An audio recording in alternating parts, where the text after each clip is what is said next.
Bagaimana cara membuat kompos? Kita harus menyiapkan terlebih dahulu bahan-bahan yang kita pakai. Yang pertama, kita kemarin menyediakan satu ukuran 1 meter kali 1 meter sebagai tempat untuk kita pembuatan kompos. Kemudian yang perlu kita sediakan lagi adalah rumput-rumput kering.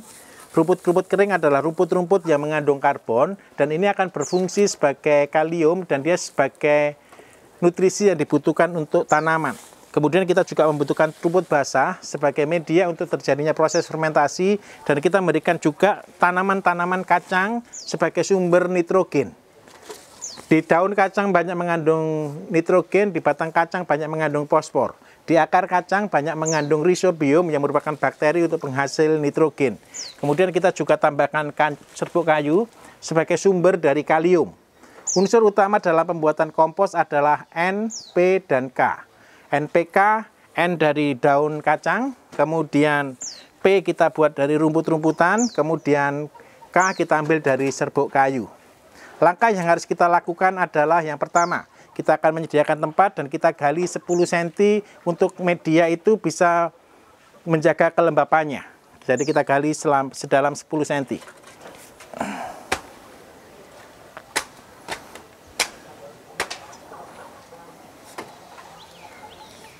Kenapa tanah ini harus kita gali dan tanah ini kita pakai untuk medianya? Yang kita kembangkan adalah bakteri lokal. Jadi bakteri lokal dari tanah tersebut, kita tanpa menambahkan bakteri lain. Sehingga hasil yang kita hasilkan akan sesuai dengan daerah tersebut. Ini adalah konsepnya pembuatan kompos. Jadi kenapa kompos tidak boleh beli? Karena kompos yang terbaik adalah kompos yang diproduksi sendiri dengan bakteri lokal di daerah tersebut. Karena apa? Itu akan sangat sesuai dengan tanah yang ada. Itu alasannya. Langkah kedua, setelah kita gali, kemudian kita tambahkan ranting-ranting untuk sebagai alas. Jadi ketika air itu berlebih, maka dia menjadi resapan di sana. Jadi kita tambahkan ranting-ranting. Kita tata sebagai alasnya.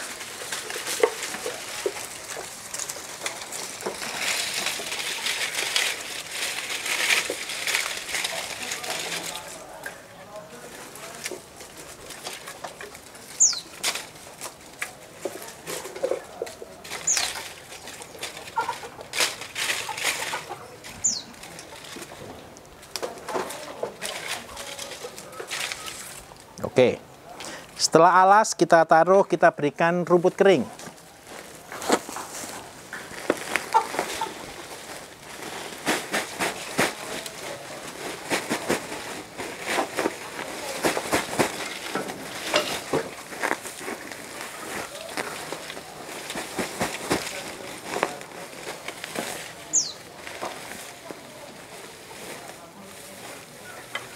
Rumput kering ini berasal dari kotoran kambing, sisa-sisa makan kambing, dari kandang ayam kita kumpulkan di sini. Ketinggiannya kurang lebih sekitar 5-10 cm maksimal. Setelah rumput kering kita tambahkan karbon dan yang mengandung kalium. Jadi kita serbuk kayu kita pakai. Serbuk kayu karena dia tidak terlalu tinggi kebutuhannya, kita hanya memberikan sekitar maksimal tinggi 5 cm.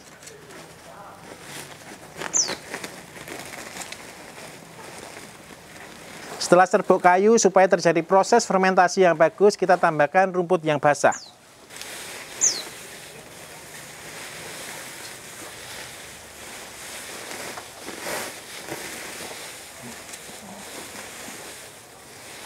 Setelah rumput yang basah, kita tambahkan rumput yang mengandung nitrogen atau kacang-kacangan.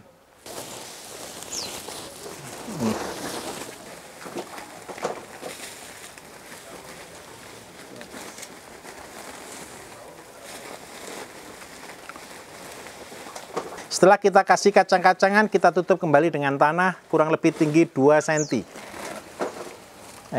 Sambil diratakan supaya dia menekan dengan kondisi yang rata.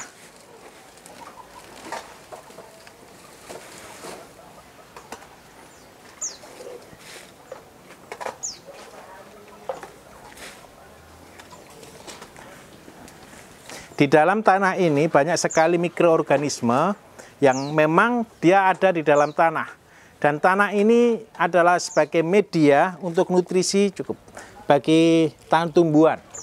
Jadi, bukan tanaman itu memakan pupuk, bukan. Tanaman tidak pernah memakan sampah, tanaman tidak pernah memakan pupuk. Tapi tanaman itu memakan nutrisi yang dihasilkan oleh pengolahan mikroorganisme terhadap kompos, terhadap kandungan-kandungan kimia yang ada, dan itu menjadi makanan bagi tanaman. Jadi bukan kompos yang dimakan tanaman, tapi kompos adalah makanan mikroorganisme yang ada di dalam tanah.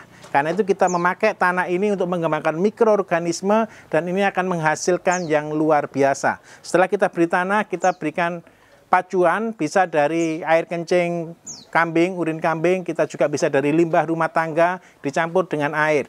Tujuannya adalah supaya menjaga kelembapan dan menjadi media untuk perkembangan bakteri. Jadi ini adalah urin kambing, dosisnya sekitar setengah liter, 500 mg, kita campurkan dengan sekitar 10 liter air. 10 liter air,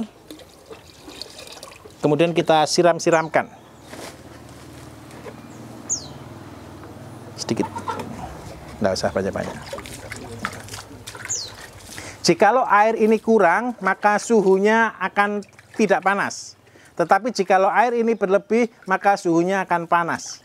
Jadi bagaimana melihatnya? Setelah 24 jam akan terjadi proses fermentasi. Besok kita akan lihat bagaimana reaksinya. Dan kita akan mendapatkan reaksi terbagus ketika kelembapan itu stabil.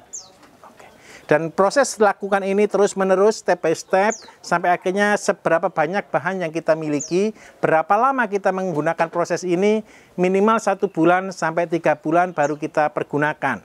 Cirinya bagaimanakah kompos yang baik? Kita akan melihatnya. Oke. Ini adalah salah satu contoh kompos yang kita buat setelah umur 1 bulan. Jadi dia tidak berbau, dia dingin. Dia remah, jadi dia sangat bagus untuk tanaman. Dia tidak menjadi lengket ketika kita pegang seperti ini, dia tidak hancur. Dan ini adalah ciri kompos yang sudah jadi. Jadi berapa lama tergantung dari bahan. Kalau memang berbahan kayu, dia akan sudah mudah dihancurkan. Kalaupun seperti berbahan kayu seperti ini, dia mudah hancur sudah. Karena apa? Ini proses fermentasi. Nah, apa yang kita lakukan setelah kita punya kompos mentah seperti ini, kita bisa menggilingnya, kita bisa menyimpannya. Kalau kita pergunakan dalam polybag, kita bisa menapis atau mengayaknya, kita pilih dan kita cari yang terbagus. Jadi dengan cara seperti ini semua sudah hancur. Kalau kompos yang kita gunakan adalah media dari kotoran ternak, seperti kotoran ayam, kotoran kambing, kotoran bebek, setelah dia menjadi kompos, kita bisa aplikasikan untuk sebagai pakan ikan. Bagaimana caranya? Kita proses dengan proses yang sedikit sama. Kemudian kita butuh waktu sekitar 1-3 bulan sama, kemudian kita bisa aplikasikan langsung sebagai pakan ikan seperti ini.